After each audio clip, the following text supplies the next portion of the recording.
Hello నమస్తే వనకం సస్యకాల్ ఆదాబ్ welcome to my channel Cookery Pots. నేను మీ హరిక. ఇవాళ నేను మీకు ఒక different variety style chicken fry చేసి చూపిస్తున్నాను. చికెన్ ఫ్రై అనగానే ఏదో నార్మల్ చికెన్ ఫ్రై అనుకోకండి, ఇది చాలా డిఫరెంట్గా ఉంటుంది అండ్ డిఫరెంట్ ఫ్లేవర్స్తో కరివేపాకుతో చేస్తామన్నమాట. కరివేపాకు కోడి వేపుడు చాలా బాగుంటుందండి. దీని తయారీ విధానం ఏంటో ఎలా తయారు చేసుకోవాలో చూసేద్దాము. దీనికి నేను ఒక హాఫ్ కేజీ చికెన్ తీసుకొని ఇలా ఒక ప్యాన్లో వేసుకున్నాను. క్లీన్గా వాష్ చేసుకొని స్టవ్ ఆన్ చేసుకొని ఇప్పుడు ఈ ముక్కలన్నీ మునిగేంత వరకు వాటర్ పోసుకోవాలన్నమాట. వాటర్ పోసుకున్నాక ఇందులో ఒక చిటికెడు పసుపు, ఒక 2 స్పూన్ల సాల్ట్ వేసుకొని దీన్ని ఒక 10 నిమిషాల పాటు బాయిల్ చేసుకోవాలి. ఇది బాయిల్ అయిందో లేదో ఇలా ఒక నైఫ్తో చెక్ చేసుకుంటే తెలిసిపోతుంది. ఓకేనా. ఇప్పుడు దీన్ని కంప్లీట్గా బాయిల్ అయిపోయాక మనము ఈ పీసెస్ అన్నిటినీ సపరేట్గా ఒక ప్లేట్లోకి తీసి పెట్టుకోవాలండి. ఓకేనా. ఇప్పుడు నెక్స్ట్ ఈ చికెన్ బాయిల్ చేసిన ఈ బ్రాత్ ఉంది కదా, ఈ బ్రాత్ని కూడా మనం పడేయొద్దండి. దీన్ని కూడా మనం నెక్స్ట్ రెసిపీలోకి యూజ్ చేయాల్సి వస్తుంది అనమాట. ఓకేనా.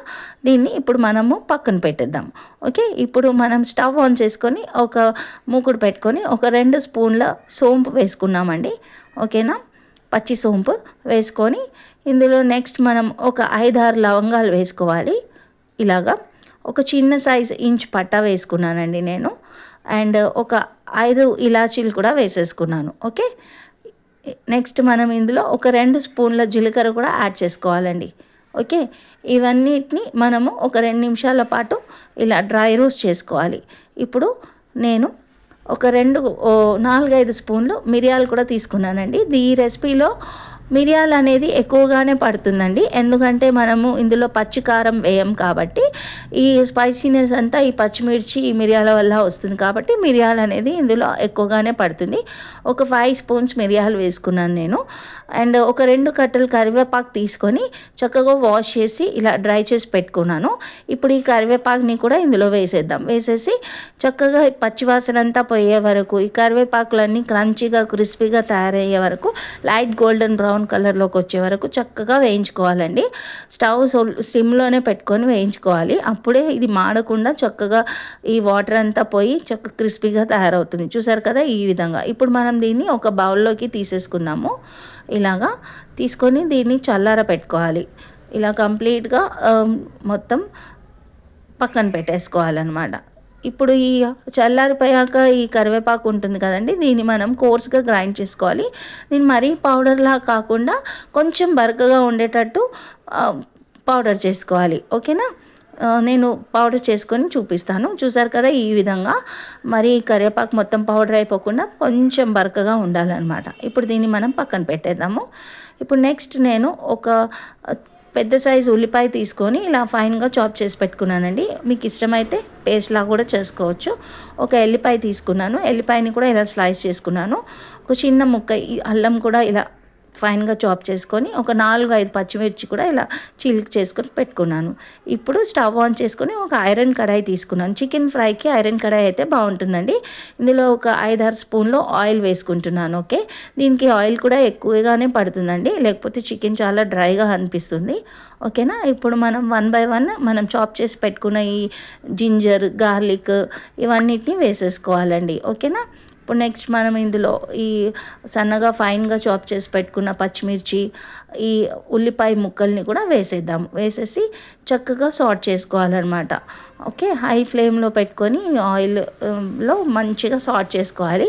అప్పుడే ఈ ఉల్లిపాయలు అల్లం వెల్లిపాయలో ఉన్న పచ్చివాసన అంతా పోయి బాగుంటుంది అనమాట. ఓకేనా. ఇలాగా ఒక 2 నిమిషాలు సాట్ చేసుకొని ఇందులో ఒక 2 స్పూన్స్ సాల్ట్ వేసుకున్నాను. చికెన్కి సరిపడా సాల్ట్ ఇప్పుడే వేసేయాలండి. అండ్ ఇలా సాల్ట్ వేయడం వల్ల మనకి ఉల్లిపాయలు కూడా చక్కగా ఉడుకుతుంది అనమాట, సాఫ్ట్గా కూడా అవుతాయి. ఓకేనా. ఇలాగ ఒక 5 నిమిషాల పాటు సాట్ చేసుకున్నాక మనం నెక్స్ట్ ఇందులో మనం ఇందాక బాయిల్ చేసి పెట్టుకున్నాం కదా, ఆ చికెన్ అంతా వేసేయాలి. చూసారు కదా ఈ విధంగా. మనము ఇప్పుడు ఈ చికెన్ వేసేద్దాము. ఇలా చికెన్ వేసేసుకోవాలి. వేసేసుకున్నాక మనం నెక్స్ట్ వీటన్నిటిని అల్లం వెల్లిపాయ ఫ్లేవర్ ఆనియన్స్ అన్నీ చికెన్కి పట్టేటట్టు చక్కగా మిక్స్ చేసుకోవాలండి. ఓకేనా. చూసారు కదా, ఇలా మంచిగా సార్ట్ చేసుకోండి. ఈ స్టవ్ అనేది హై ఫ్లేమ్లోనే ఉండాలి, అప్పుడే ఈ ఫ్లేవర్స్ అన్నీ బాగా పడతాయి అన్నమాట. ఇందాక కరివేపాకు పౌడర్ చేసి పెట్టుకున్నాం కదండి, ఈ కరివేపాకుని ఒక 2 స్పూన్స్ మనం ఇప్పుడు ఈ చికెన్లోకి వేసేసుకోవాలి. ఇలా వేయడం వల్ల ఏమవుతుందంటే లేయర్స్గా వేయడం వల్ల చికెన్కి బాగా కోట్ అవుతుంది అనమాట. ఫస్ట్ ఒక 2 నిమిషాలు 2 స్పూన్లు మాత్రమే వేయాలండి. ఎందుకంటే మొత్తం మనం ఇప్పుడే వేసేసామనుకోండి, చికెన్ సపరేట్గా కరివేపాకు సపరేట్ అయిపోతుంది. అందుకే ఇలా వంతుల వారీగా వేస్తేనే మనకి చికెన్కి కరివేపాకు అనేది చక్కగా కోట్ అవుతుంది అనమాట. చూసారు కదా, ఇప్పుడు దీన్ని 2 నిమిషాలు వేగిపోయాక నాకు పక్కన పెట్టుకున్నాం కదండి చికెన్ బ్రాత్, ఆ బ్రాత్ని ఇలా ఇందులో వేసేయాలి. ఈ చికెన్ బ్రాత్ని కరివేపాకు వేయడం వల్ల ఏమవుతుందంటే ఆ చికెన్లో వేసిన కరివేపాకు ఫ్లేవర్స్, ఉల్లిపాయ, అల్లం వెల్లిపాయ ఫ్లేవర్స్ అన్నీ ఈ బ్రాత్తో పాటు మనకి చికెన్ లోపలికి వెళ్ళి చికెన్కి మంచి ఫ్లేవర్ అనేది ఇస్తుందండి. ఇప్పుడు మనం మూత పెట్టేసి ఈ చికెన్ బ్రాత్ అంతా ఈ ముక్కలకు పట్టేసి మొత్తం వాటర్ అంతా ఇంకిపోయే వరకు ఒక 5 నిమిషాల పాటు బాయిల్ చేసుకోవాలండి.